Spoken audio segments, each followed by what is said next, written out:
Baik, kita mulai dengan bagian terakhir dari susu, yaitu bagian keempat, yaitu pengenalan produk, processing dan teknologi pengolahan susu. Beberapa produk antara lain ada susu segar, baik yang dipasteurisasi, disterilisasi maupun yang tanpa, es krim, terus krim sendiri, terus ada keju, ada butter atau mentega, ada yogurt atau produk fermentasi, dan ada produk-produk spesialis. Misalnya ada, kalau di India itu ada ghee, ya, berfungsi sebagai kayak minyak goreng, gitu ya. Kali lagi mengingatkan bahwasanya dalam penerimaan susu, di samping karakter-karakter mutu yang sangat penting yang sudah kita bicarakan pada bagian ketiga, di sini sangat ditekankan ya, pada saat penerimaan susu ini adalah bagaimana suhu susu yang diterima itu terkontrol dengan baik. Pada produk olahan hewani prinsipnya kita kemarin sudah bahas 4C, ini sangat penting ya, yaitu dilakukan dalam keadaan tertutup, dingin, bersih, dan maaf ini salah tulis ya, care ya, kehati-hatian ya, ini adalah sangat penting. Jadi suhu ini sangat penting hubungannya dengan perkembangan mikroba ya. Susu yang sama dalam waktu 24 jam kalau kita simpan di 5 derajat Celcius, mikrobanya baru 3 ribuan ya. Tapi kalau kita simpan di 20 derajat Celcius ini udah sampai 450.000. 10 derajat hanya beda sedikit saja udah berlipat-lipat, 5 kali lipat dari disimpan di 5 derajat. Jadi suhu ini adalah sangat penting. Berikutnya juga dalam penerimaan susu yaitu ada penghilangan atau penyaringan, yaitu penyaringan fisik, terutama kalau ada kotoran-kotoran fisik yang terbawa itu harus disaring terlebih dahulu. Kali lagi ini contoh gambar bagaimana peranan suhu terhadap keawetan daripada susu segar. Kalau di SNI tadi sudah kita bahas yaitu batas susu yang dinyatakan dari Messenger 10/6. Nah, ini kalau kita simpan di 15 derajat Celcius maka dalam waktu 1 hari 24 jam sudah melampaui batas. Kalau 10 derajat ya kurang lebih sekitar 2,5 hari ya. Kalau 5 derajat nah ini bisa 2 minggu, paling tidak 1 minggu. Sehingga sekali lagi peranan suhu adalah sangat penting, perlu kita perhatikan dalam menerima susu.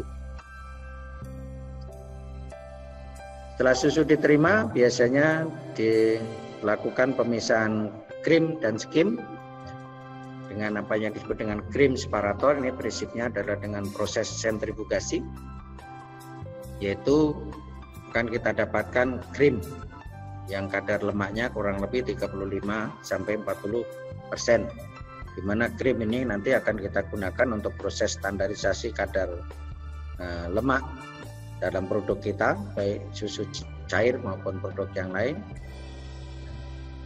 dan juga akan kita gunakan sebagai bahan baku utama dalam pembuatan es krim dan dalam pembuatan mentega atau butter. Prinsip dasarnya sekali lagi adalah dengan sentrifugasi, di mana bahan yang mempunyai berat jenis rendah, nah, ini susu masuk, nah, bahan yang mempunyai berat jenis rendah akan terkumpul di bagian dalam, yaitu berisi lemak. Inilah yang disebut dengan krim. Nanti keluar akan ditampung, akan kita dapatkan krim. Sedangkan yang lebih berat, yaitu ada protein dan sebagainya, inilah yang disebut dengan skim. Nah, skim ini akan kita tampung di saluran berikutnya juga. Ini akan gitu. Dan bahkan yang lebih berat seperti bakteri ya, dan sebagainya, kalau ada endapan-endapan kotoran-kotoran kecil yang terikut, nah ini bisa terlempar ya, sehingga bisa akan di bagian pembuangan. Di sini sekaligus krim separator kadang-kadang berfungsi untuk untuk mereduksi cemaran dan juga cemaran mikroba, maka kadang-kadang sering juga disebut dengan baktofugen. Jadi sekali lagi yang utama dari alat ini kita dapatkan skim dengan kadar lemak 0,05 ya. Dan krim yaitu dengan kadar lemak 35 sampai 40%. Ini adalah alat yang ada di pabrik. Kalau lihat alat yang seperti bentuknya, ini kurang lebih inilah yang disebut dengan krim separator. Ini outlet inlet susu, outlet krim, dan sebagainya. Di sini ada outlet untuk yang tadi yang bakteri ataupun cemaran lainnya. Proses berikutnya yang dilakukan dalam proses pengolahan susu adalah standarisasi, yaitu untuk mencapai sesuai dengan label yang sudah kita buat di dalam kemasan kita, berapa persen, misalnya 2%. Nah, itu perlu kita standarisasi. Kalau tadi dengan krim, nah bisa juga dengan, karena ini rendah lemaknya, nah dari susu segar dicampur dengan skim, jadi dibalik. Ya. Skim 0,5% kadar lemak. Nah, untuk mencapai 2% berapa komposisinya antara fresh milk dan skim milknya? Ini ada metode Pearson Square mudah, yaitu 4 dikurangi 2, yaitu 2 merupakan bagian 2 bagian dari skim. Nah, di sini setengah dikurangi 2 minus 1,5 dimutlakan, berarti 1,5 merupakan bagian dari fresh milk. Jadi kalau dijumlahkan berarti di sini ada 3 bagian. Jadi berapa tadi susu fresh milknya? Berarti ini adalah 1,5 dibagi dengan 3,5 ya, dikalikan kalau misalnya kita bikin 1 liter 1000 liter ya kali 1000 adalah 428 bagian dari fresh milk, sedangkan bagian skim milknya adalah di sini 2 dibagi 3,5 kali 1000 570 1 liter. Dan kita dapatkan produk 1.000 liter. Metode ini juga digunakan di yang continue. Berikutnya kita lakukan homogenisasi. Homogenisasi itu apa? Yaitu memecah partikel lemak yang besar. Itu sudah kita bahas, kalau partikel lemak besar maka mudah mengalami koalesen, mengalami agregasi dan memisah. Nah, dalam produk supaya tidak mudah memisah maka dilakukan pemecahan partikel atau globula lemak, yaitu dengan alat yang disebut dengan homogenizer. Ya, prinsipnya ini ada susu, kita lewatkan dalam celah sempit, ini celahnya bisa kita atur valve-nya ini ya. Kalau semakin sempit berarti nanti partikelnya akan semakin kecil yang kita dapatkan globulanya, tapi tekanannya kita perlukan lebih tinggi. Nah, dengan dapatnya globula yang lebih kecil, berarti di sini ukuran lemak lebih kecil, maka biasanya susunya akan lebih kelihatan cerah ya. Yang kedua, rasanya juga lebih enak. Namun yang ketiga, ini yang perlu kita perhatikan, karena globulanya lebih kecil, berarti ukuran partikelnya kecil, berarti luas permukaannya banyak ya. Maka di sini mudah mengalami hidrolisa dan oksidasi sehingga produk mudah mengalami ketegangan. Homogenisasi bisa sekali, bisa 2 kali, bahkan ada yang 3 kali, tergantung kebutuhan. Inilah gambaran susu yang mentah, tidak dilakukan homogenisasi 1 jam saja sudah mengalami agregasi, mengumpul dan akhirnya berkumpul di bagian atas. Tapi ini susu mengalami homogenisasi, maka globulnya lebih kecil sehingga dia lebih stabil.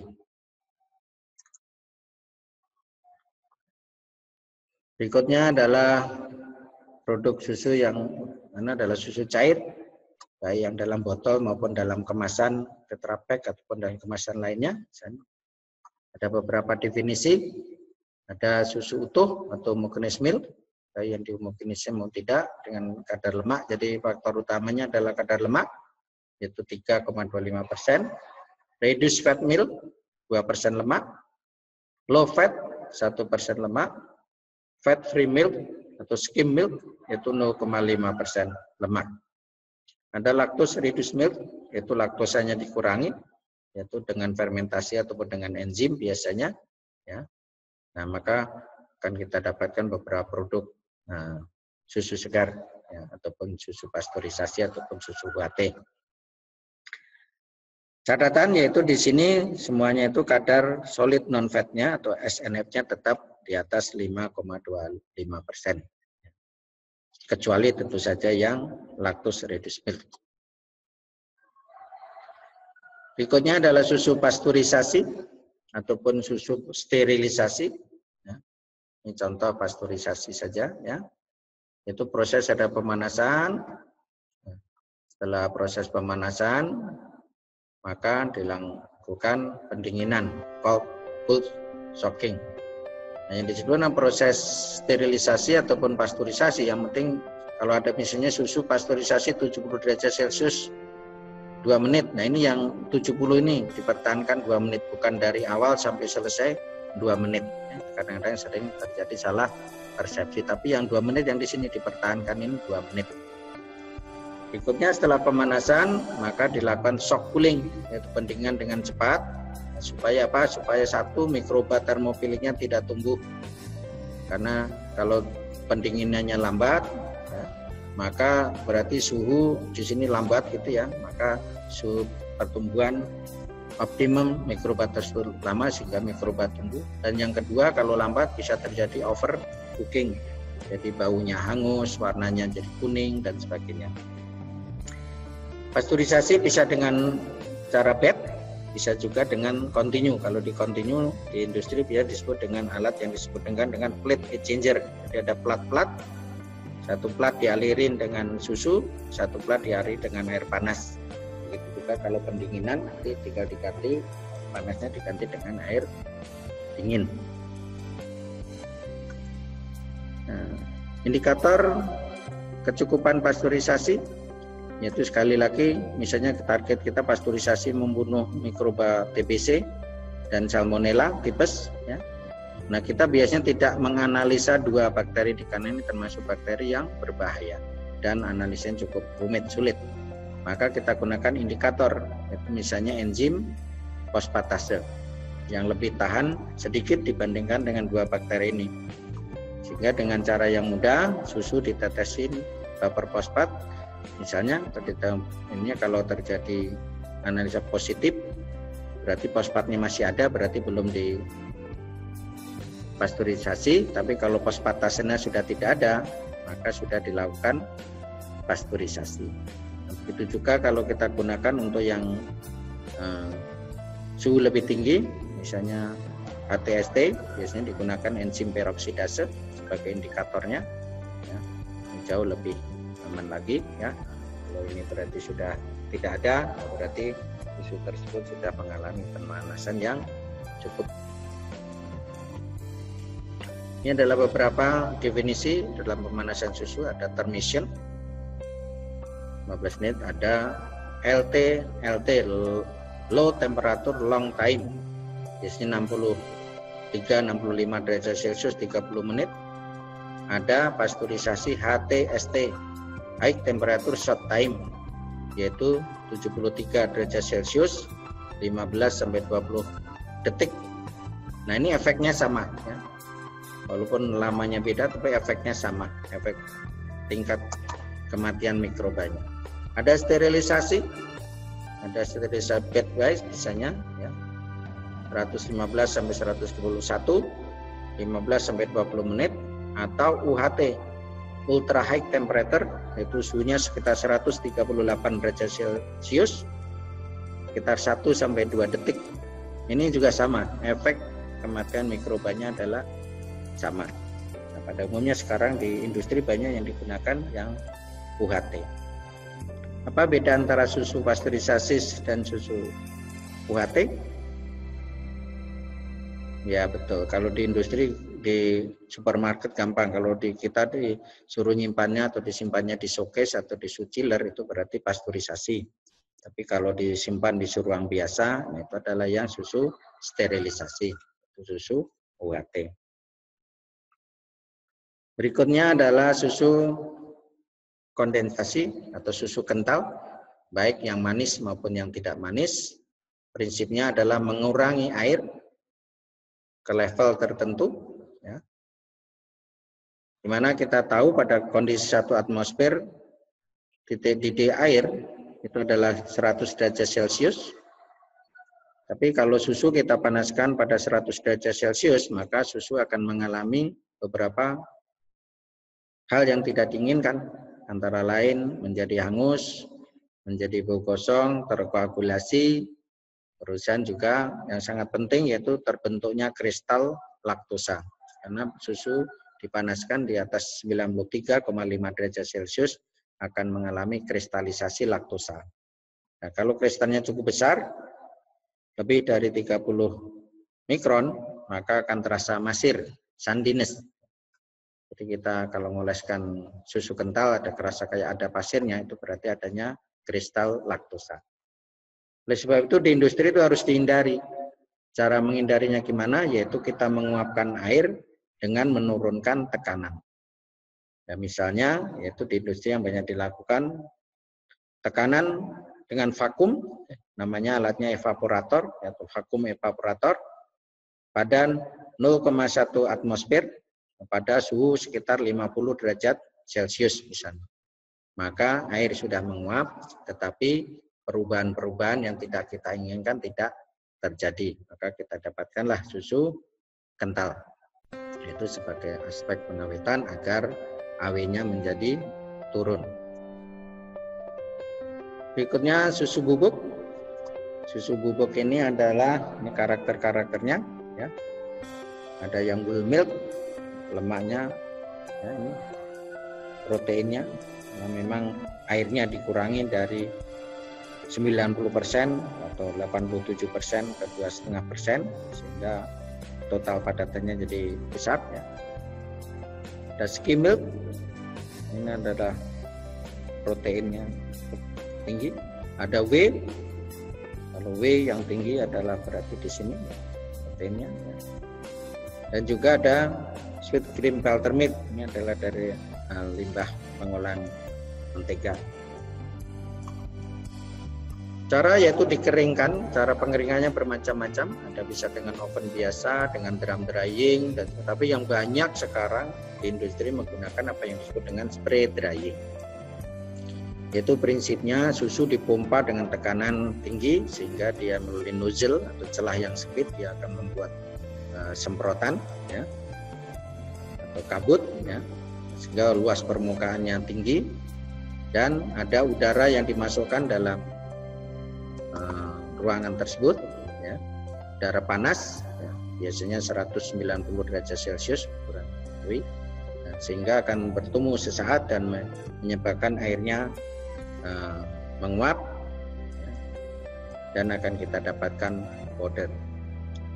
Dan kadang-kadang untuk susu instan, yaitu kita tambah proses berikutnya setelah dapat powder, kita lakukan aglomerisasi dan bahan bakunya biasanya kita tambahkan emulsifier lecithin, ya, dari kedelai ataupun dari telur, tapi yang banyak karena dari kedelai karena lebih murah, maka akan kita dapatkan susu bubuk instan.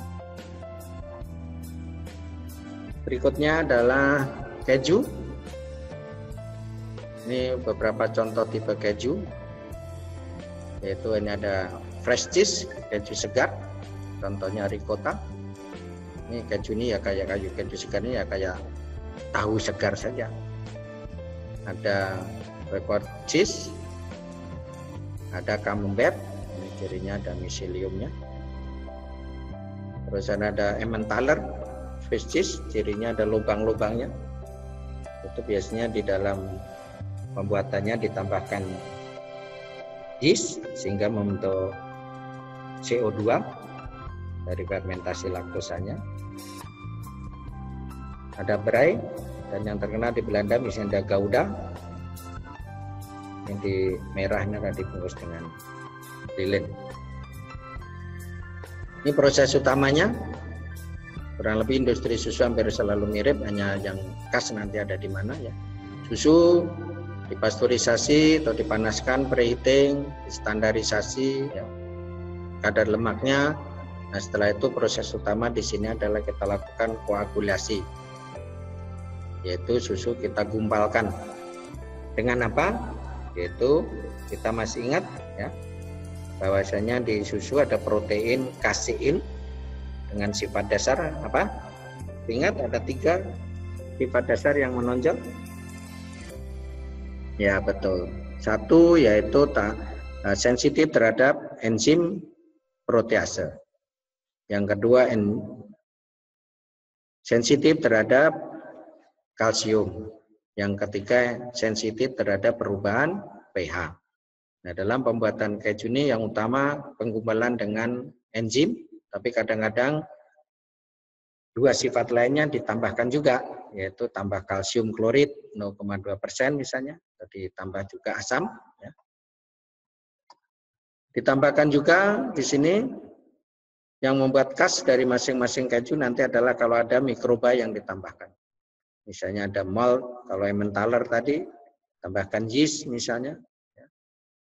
Nah, setelah itu di sini akan menggumpal. Nah, setelah menggumpal akan kita potong-potong gumpalan tersebut.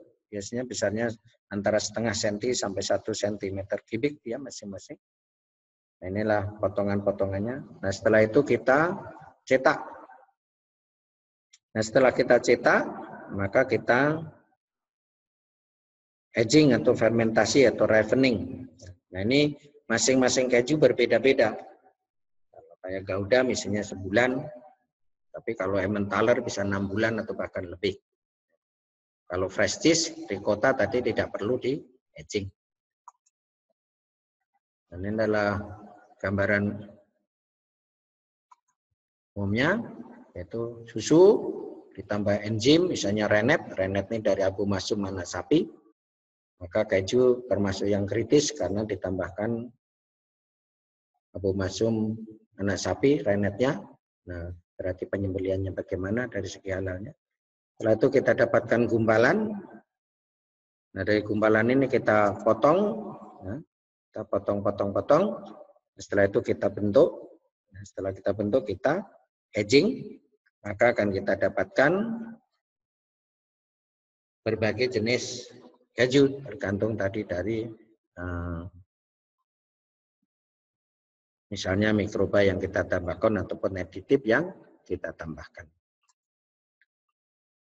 Di Indonesia sebetulnya bentuk keju-keju tersebut ada di supermarket, tetapi pabriknya sebetulnya dapat dikatakan sangat sedikit atau bahkan hampir tidak. Ada beberapa yang kecil, masih relatif kecil ya, seperti di Sukabumi itu ada ya. Terusan yang ada yang banyak di Indonesia apalah yang disebut dengan proses cheese. Apa itu proses cheese? Yaitu keju yang diolah lebih lanjut. Yaitu bahan baku utamanya keju biasanya diimpor kalau di Indonesia ya. Baik itu cheddar dan sebagainya ya. Setelah itu ditambahkan aditif, ini aditifnya. Ada citric acid, fosfat, lactic acid, butter oil, flavoring, spices dan sebagainya. Setelah itu dilelehkan, dipanaskan, sambil diaduk. Nah, setelah itu dicetak. Ada bisa dalam bentuk blok ataupun dalam bentuk tipis-tipis irisan. Inilah kita dapatkan proses cheese. Berikutnya butter. Butter, bahan baku utamanya adalah krim yang kita dapatkan dari krim separator. Krim dengan kadar lemak 35-45% tadi, kita lakukan apa yang disebut proses utamanya ada di sini, yaitu churning. Ya, churning ada yang menerjemahkan menjadi dikopiok gitu. Jadi intinya adalah pemecahan emulsi oil di dalam water menjadi nantinya akan pecah, yaitu penstabilnya protein kaseinnya pecah sehingga akan kita dapatkan pemisahan air sehingga akan berubah menjadi emulsi air di dalam minyak. Proses utamanya di sini yaitu churning. Churning bisa dengan yang kontinu, biasanya bisa dengan extruder, bisa juga dengan alat churner. Setelah itu ditambahkan bisa dengan garam kalau yang ingin ada rasa garam, ataupun dengan spices ataupun tanpa penambahan bahan. Berikutnya es krim. Ini yang kita sukai semuanya ya. Es krim bermacam-macam es krim ya, termasuk di sini yang mirip dengan es krim, termasuk es mambu itu teknologinya hampir sama. Yaitu prinsip utamanya ada formulasi bahan baku ya. Bahannya adalah krim, kalau es krim aslinya ditambah dengan beberapa ingredient. Nah, setelah itu proses utamanya adalah kristalisasi airnya atau esnya. Nah, setelah itu pembekuan ya. Ini ada aging, ada pembekuan. Biasanya kalau di industri digunakan quick freezing dalam waktu 30 menit sudah beku sehingga dihasilkan kristal-kristal yang lembut, sehingga akan kita dapatkan produk yang lembut, kristalnya tidak besar-besar. Setelah itu kita bekukan, maka kita dapatkan es krim. Berikutnya adalah yogurt. Yogurt ada set yogurt, ada stir yogurt, hanya yogurt yang sudah jadi diaduk, kadang-kadang ditambahkan buah ataupun dikatakan spices itu pada yang lain.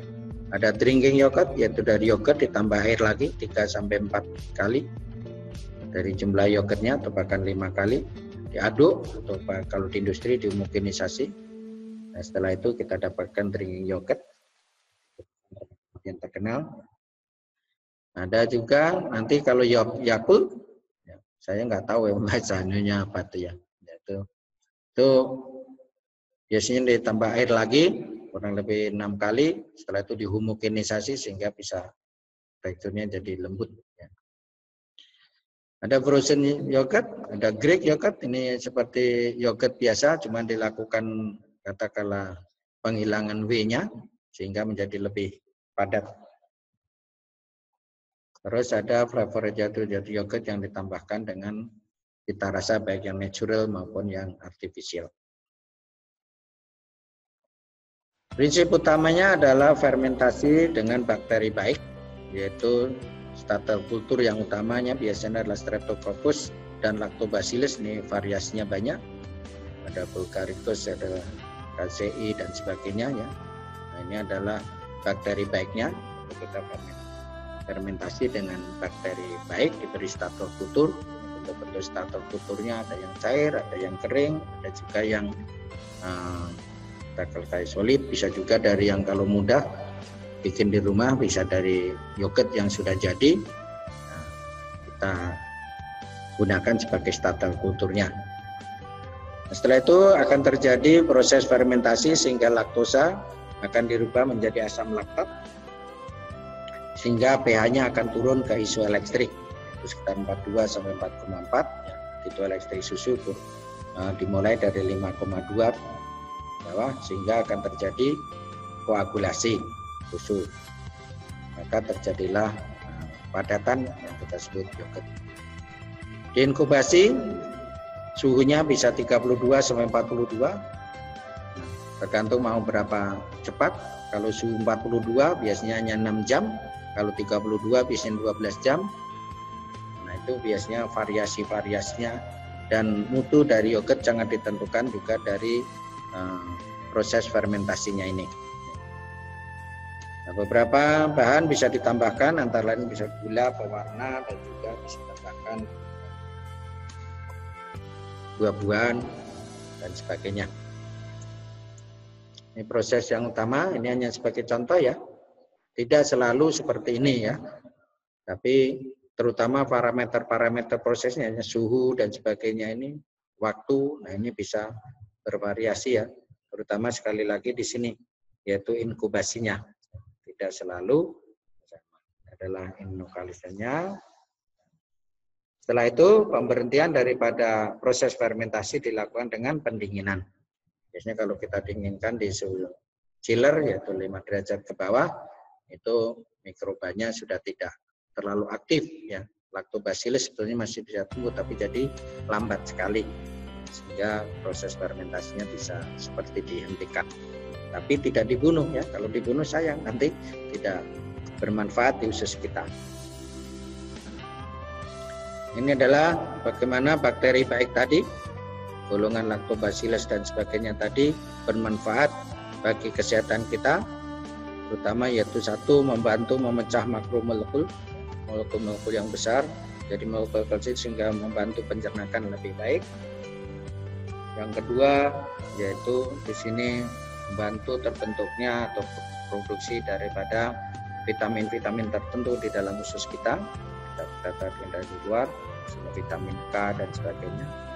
Dan juga sebagai tukang sapu yaitu membersihkan kerak-kerak di dalam usus kita sehingga usus kita akan menjadi usus yang sehat.